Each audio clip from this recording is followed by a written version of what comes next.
Hello, my name is Brad Toulouse, and I am a magician. I guess you could say I'm a magic entertainer here in the Essex County, and I am also a member of Ring 116 International Brotherhood of Magicians, Windsor Magic Circle. I can remember having an uncle who would play with magic with me and amaze me by hiding coins and me thinking they would disappear and stuff like that. Probably when I was, maybe 5 years old or what have you.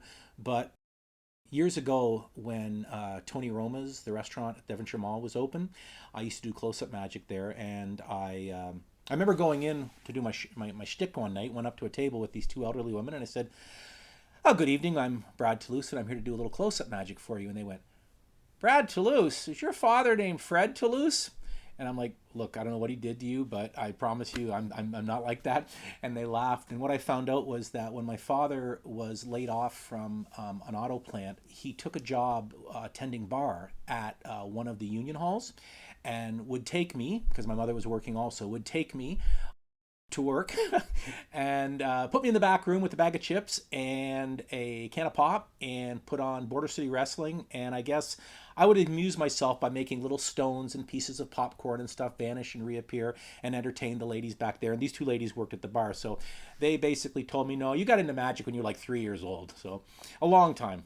Yeah, well, magic's an interesting thing because there aren't a lot of teachers. Once you start getting into magic, you hear about places where you maybe could go, like the Chavez Institute and stuff like that, but for most people they're pretty hard to get to, and they cost a lot of money. And so, overall, magic was something that I really taught myself. Now, I would be remiss if I did not say that I did get a start in magic instruction from our friend Johnny Old.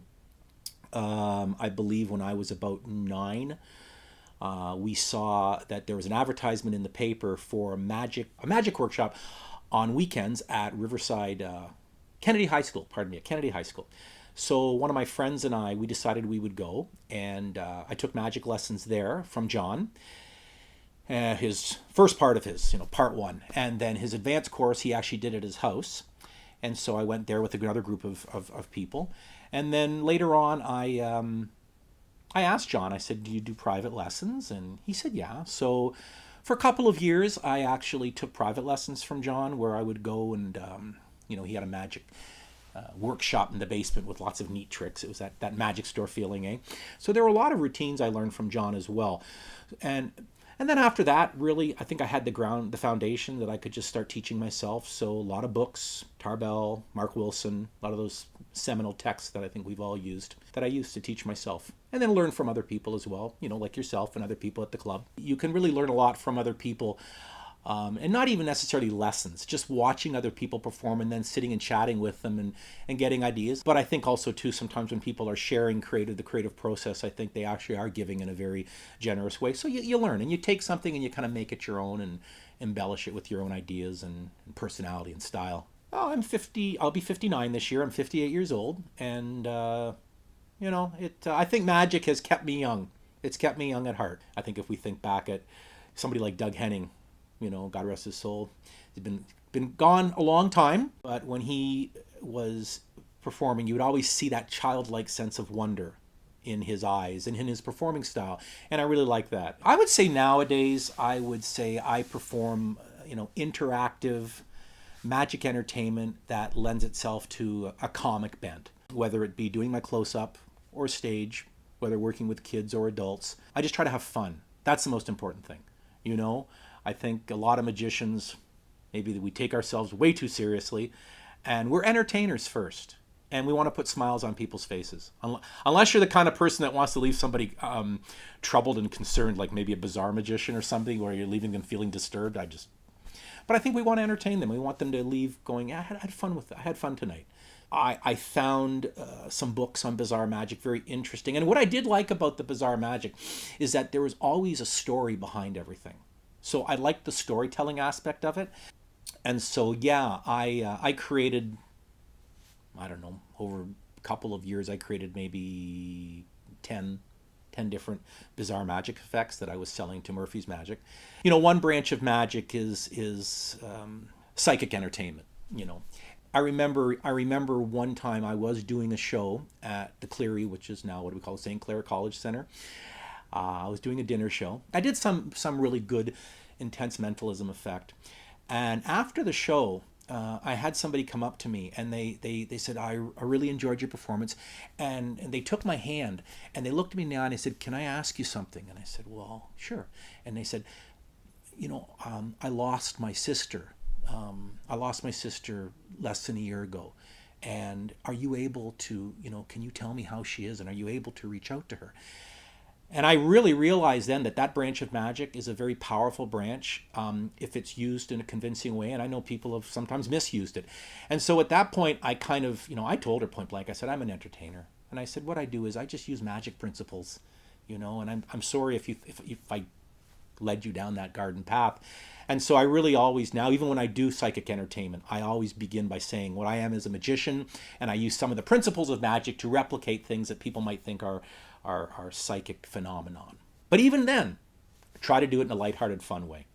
We all too often think professional equals full-time.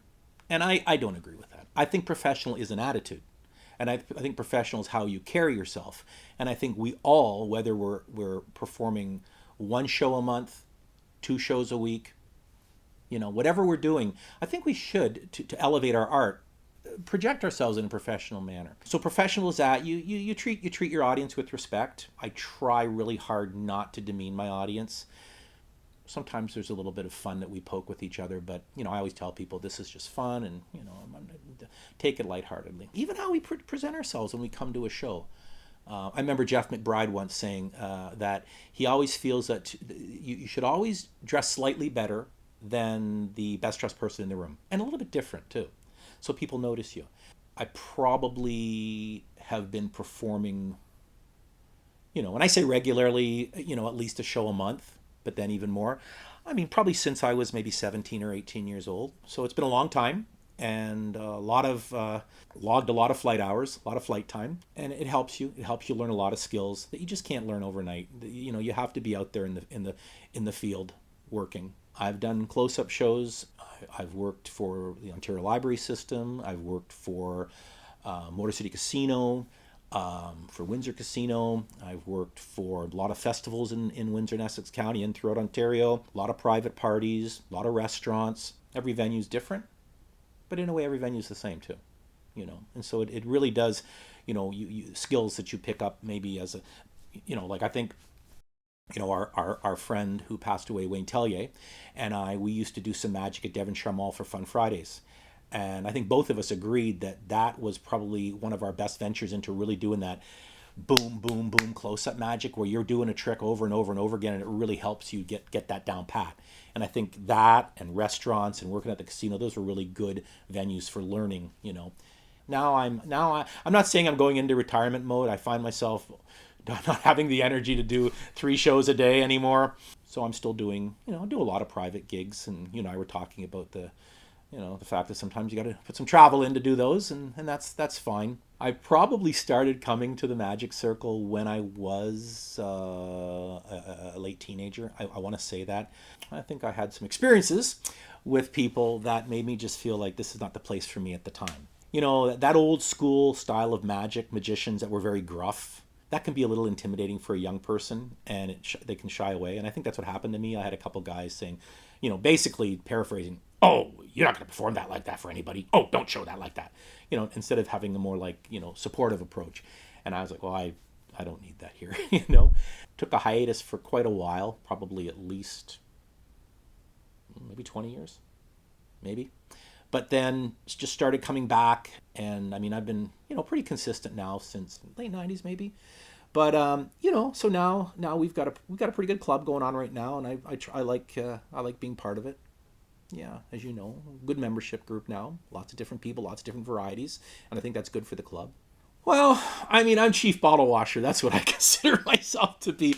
I don't know if I would even consider myself the president right now because, technically I haven't had an election. But I guess it's the sense that, somebody needs to do things. I don't mind doing them. And we have good people, and I will thank you for the work you've been doing lately too. We really had a lot of fun putting that close-up competition on, and I know that I can't do everything myself. I get burnout, and I get resentful and frustrated. So having people like yourself and Mike, having Eric, who's got that energy that he's kind of brought to the club that helps us kind of inspire us, those are all good. So we're a team. We're a team, and we're working really good as a team right now, and that's what I really like. I'm going to say about maybe 20 years ago. I was between employment, and I thought, okay, I'm going to really try to make an effort to do this full time and see how it goes. And that was basically the point in time when, I was doing, I couldn't say, okay, I'm just going to do one genre of magic, because you couldn't survive.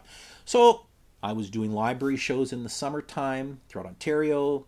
I was doing restaurants. I was doing a lot of private gigs. And that was the time that I actually started creating my line of the bizarre storytelling magic that I was wholesaling to Murphy's. And, I did that for about 2 years. And I actually probably financially did as well as I was doing before my previous job, at that previous job. And so, I was really kind of like, wow, you can do this if you're focused. But that's the thing. There are a couple things that came out of it that really made me go, wow, you've got, first of all, you're only as good as your last success, especially in the manufacturing part of it. I remember coming up with a whole bunch of these great ideas for bizarre magic, and Murphy's was buying a couple hundred of each of them, and this and that, and they really liked them, blah, blah, blah. And then it was like, okay, now what do you got? Well, I just gave you, no, yeah, well, that's, now let's come up with something else. I'm like, oh, okay. So then you got that kind of, what else? Reading books and finding ideas and generating and trying to brainstorm. And the creative process sometimes works better when it's spontaneous than when it's forced.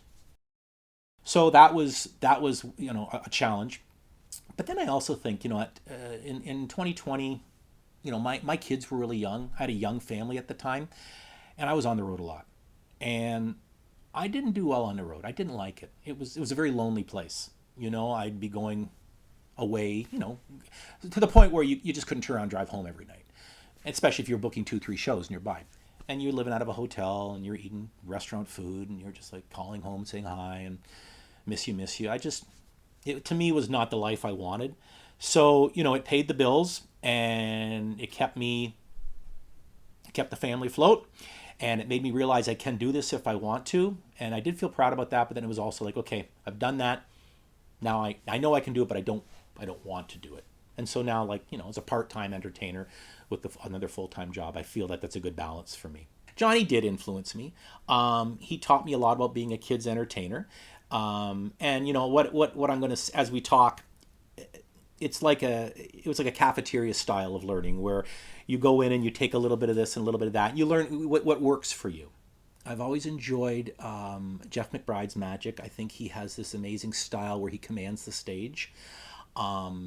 Not that I've ever gotten into the kabuki / mask stuff, but I just love the fact that he can move around the stage and command it with a presence, and I like to emulate that at times, if I can.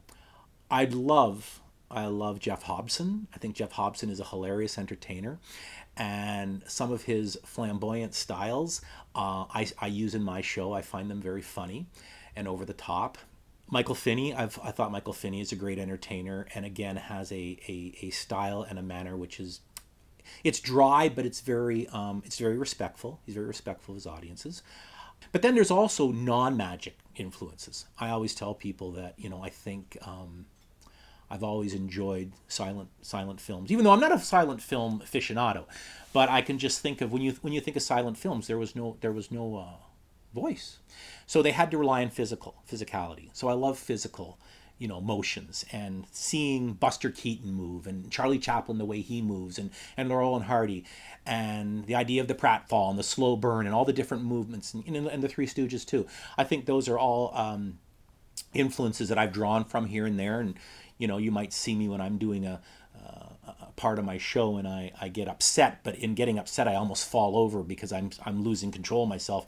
It's very much a Buster Keaton type move, and then I also find that I've always been drawn to Looney Tunes, especially Bugs Bunny and Yosemite Sam. I think Bugs Bunny was, as I've said many times, the character when it was created when Mel Blanc created Bugs Bunny. I'm sure he created it for adults and not kids. And his man Bugs Bunny's things that he does so often, and his lines that he uses when he goes, "I should have took a left turn at Albuquerque." Like no child knows where Albuquerque, you know. But he says those things for adults, and so I love his dry wit.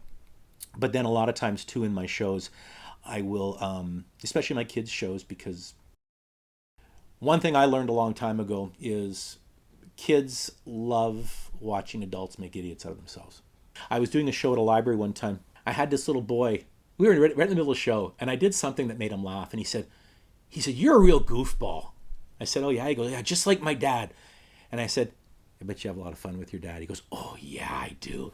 And it's like, there you go. And that just hit the nail on the head, eh? It's like, you know. But I was going to say, with the Yosemite Sam, I love to kind of like get really angry sometimes. And like, I can't believe that, you know. And the kids just start rolling. And I go, "That's not funny." And, you know, that's the pat line. If you tell a child something's not funny, well, they're going to laugh all the more. I have a background in theater. I went to the University of Windsor. And I studied drama and education. I was going to go into the acting department. And after my first audition, I didn't get in. My second audition, I got in, and I turned it down, and the department was shocked because nobody has ever turned them down. And I said, well, at this point, I don't think it's what I want to do. And I had found out about drama and education. So I went into that thinking, maybe I'd be a drama teacher. I'm not sure. And then I ended up finding out about a program in California, in San Francisco, called drama therapy. Which basically was using drama as a therapeutic tool for healing, you know, just like verbal therapy. So I went off to San Francisco for 2.5 years and got my master's degree in drama therapy. And then I worked for many years in several different places, utilizing those skills. So I did drama therapy with adolescents and people with mental illness and stuff, and it was very interesting.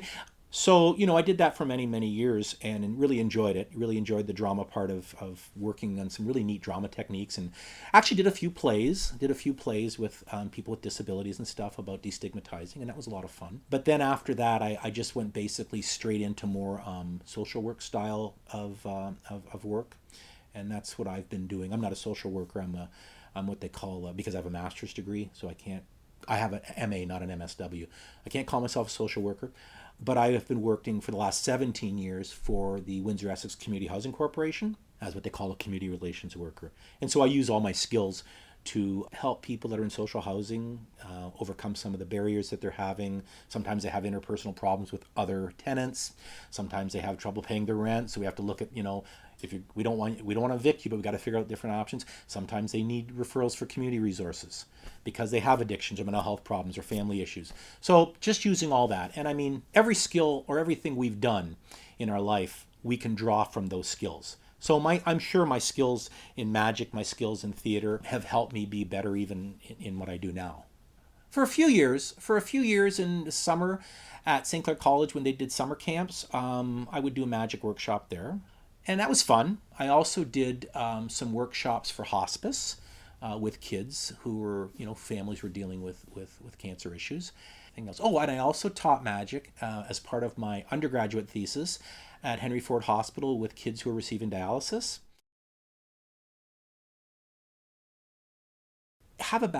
Get some experience in theater. It's a good background because you can do a trick, but that doesn't mean you're a good entertainer. And you need to learn how to use the stage. You need to learn how to talk. You need to learn how to even just position yourself on the stage appropriately. Theater teaches you all that. It also teaches you about ensemble work. And I think a lot of times magicians, we're not the best ensemble people. We're all like, I do this myself. And it's good to be able to work with other people. So I think theater's a really good thing. Movement's good too. Have some back. Take a movement class. Take a singing class. Like all the allied arts are really good to have. So as far as like that education part, read. Oh, if I could tell people anything, read magic books. You're reading something, and sometimes there's a struggle. Okay, you need to put the left finger over the front of the deck, and you need to curl in the back, and you're like, I don't understand what they're doing. Eventually, you get it, or even better, you adapt it, and you get something which is new and yours. And I think that's where books come into play. Like there's so many, and hey, if you want to hide a magic trick from the public, put it in a book. That's what the old joke used to be, Because there's so many great tricks out there. Read Tarbell, read Mark Wilson, read any of the course books. Get some basic books on close-up magic, some basic books on stage magic, you know. I think, how do I put this? I think one of the things that magicians sometimes lack is humility. I think we just have to, like, don't take yourself too seriously and understand you can learn from every magician. Even somebody who you know maybe doesn't have the skills that you have. Listen to them. They might teach you. There might be a little nugget of truth. And listen to them respectfully. How many times have we as magicians, like, I got to get this right. I got to get this perfect. I say, trust me, you go out there and do it now. Show people. First of all, the lay people are probably not going to pick it up. They probably won't. And that's where you're going to learn. You know, don't expect it to be perfect before you go, because you can't. The only way you're going to actually really perfect it is get your flight time, as Penn and Teller say. Get out there. Our club now with 20 people is a big table. There's room for everybody. So we have room for the finger flickers. We have room for the part-timers. We have time for the people that just want to come and watch magic. You know, come be part of the club. In my kids show, I usually have to do my clatterbox because it gets them howling with laughter. One of the things that's funny, I'll go back because you had talked about influences.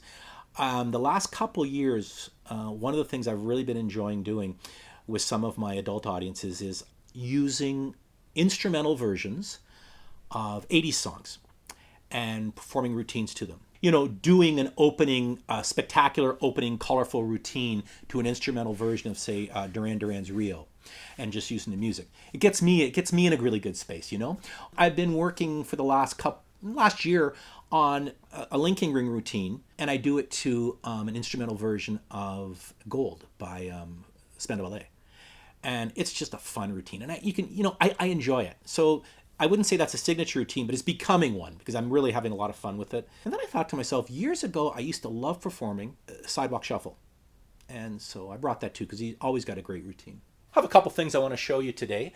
I was telling earlier about my experiences in magic, and one of the things when I was a young boy that I love and I remember was visiting the carnivals here in Windsor, the Freedom Festival. And I loved the rides, but I always loved the games of chance. You know, you throw the ball into the milk can, or you knock over the ducks and all those things. There was this little booth, though, right at the end of the games that was not well visited, and I went over to it. And what I saw was a game that intrigued me even to this day. The game was played with some cards. The carnival barker said, "Son, come over here." I don't know why he called me son. He wasn't my son, or I wasn't his son. But he said, "Come over here. I want to show you a game. A game played with cards. 4 cards. 3 blanks and an ace, the ace of clubs." He said, "What you're going to have to do is find the ace, but I'm going to make it really, really simple for you." I said, "Okay, let's give it a try." He said, "Oh, no games come without a price." He said, "It's going to cost you $1, but you can probably win $100 if you play it right." I said, "Okay." I put my dollar on the table. He said, "I'm going to take one of the blank cards. I'm going to put it on the table just like that. I'm going to sandwich the ace between the other 2 cards. And all you have to do is find the ace." He said, "Let me make it easy for you. We have a blank. We have an ace. We have a blank.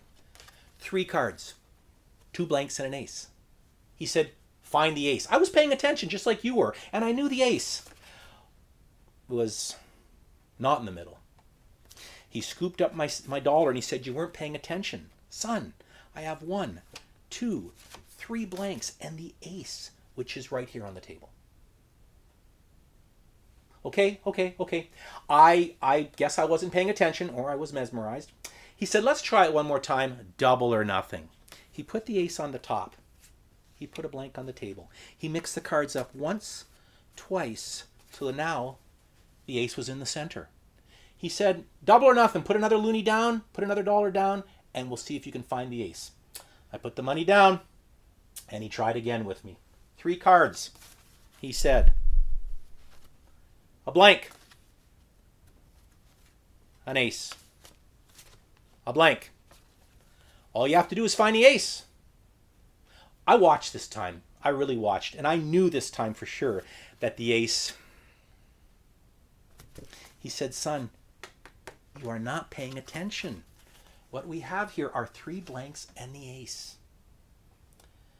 Well, Just like you, I was becoming frustrated and I thought it was time to walk away and count my losses. But he said, let's try it one more time. And this time I'm going to make sure you can't lose. He said, double or nothing though. All right, $2 more on the table. He said, pay attention. The ace goes on top. Blank goes on the table. 1, 2, 3, 4. And now all you have to do is find the ace. Well, I'm going to tell you something. Mama Toulouse didn't raise a dummy. I knew now, after being beaten twice, that that ace was right here. And he said, son, I gave you every single chance in the world this time, but you still couldn't find the ace. And to this day, I still don't know how that trick is done. I love to do my cut and restored rope. It gets a great reaction. Ladies and gentlemen, I want to show you something right now. Magic. Great magician, Houdini. You've probably heard of him. Houdini was a famous magician. He was also an escape artist, and he could escape from anything. Locked boxes, chains, handcuffs. Some people think the spirits worked with him. I just know he was a great escape artist. And what I want to show you now is a great trick. This is called the Great Rope Escape. It is the Great Rope Escape. Now, I have a piece of rope here, and what I'm going to do is I want to show you that this is a solid rope. Bill, could you do me a favor? Could you just take the end of the rope and wrap it around your hand once? And could you give it a jerk, please? 1, 2, 3. And you know what we have here, folks? That's right, a rope with a big jerk on each end. I'm just kidding. Don't edit that out, though. But Bill, stay there for... You can edit them. I'm the jerk, right? I want you to do me a favor, though. We're going to do a trick. The Great Rope Escape. You know why it's called the Great Rope Escape? We're going to tie you up and you're going to escape. Ain't that great? Oh, but you're awfully willing. That's okay. That's okay. No, my wife won't let me tie anybody else up except her. I'm just kidding. I'm just kidding. Anyways, the piece of rope. I give you a very sharp pair of scissors. I do need 2 pieces of rope for this demonstration, so I'm going to try to find the middle of the rope. And Bill, would you do me a favor? I want you to. You're right-handed? Okay. As I lean in, just open the scissors nice and wide. Not that wide. Not that wide. Not that wide. I get a little nervous. Just remember. The rope is white, the skin is pink. Don't get confused, okay? And I want you to cut right there. Perfect. Excellent. 2 nice, even pieces of rope. Great job. Oh. Well, it's not your fault. No. You never argue with the person who's got the scissors in their hands. No. You see, I screwed up. I didn't measure correctly. They say in magic, when you make a mistake, the best thing to do is to apologize to your audience and begin again. I am terribly sorry for this mistake. Let's see if we can start again. Ladies and gentlemen, I have here a piece of rope. Now, Bill's going to take the scissors and he's going to cut this piece of rope into... It's hard to believe it's a piece of rope with that knot in the middle, isn't it? Yes. But I'll tell you something. Those scissors, besides being sharp, you can use them like a magic wand. Ooh. See, that was a cue and you didn't pick it up. Let's try it again. You can use them like a magic wand. Ooh. That's great. Okay. Bill, do me a favor. I'm going to ask you to take and just wave 1, 2, 3 times. Right over the knot. Wave 3 times, please. 1, 2, 3. And then tap gently. Let's see if we can do that again. Let's try one more time. Okay. Very good, Bill. You're very good at this. Let's try that one more time. Let's go down to about the middle of the rope, right about there. That's closer. If you just cut right there, please. Perfect. 2 nice pieces. Can I borrow those for a second? Don't leave, please. And I'm just going to trim this off. I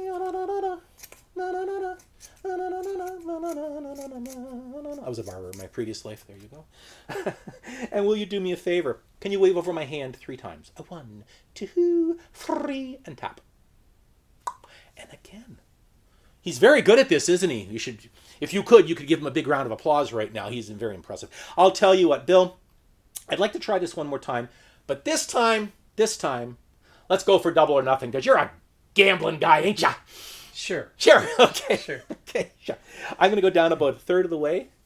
I'm going to have you cut the rope not once, but twice. Could you cut right there, please? Perfect. That's 1. Let's go down to the other end. Come up about 1/3 of the way. Right there.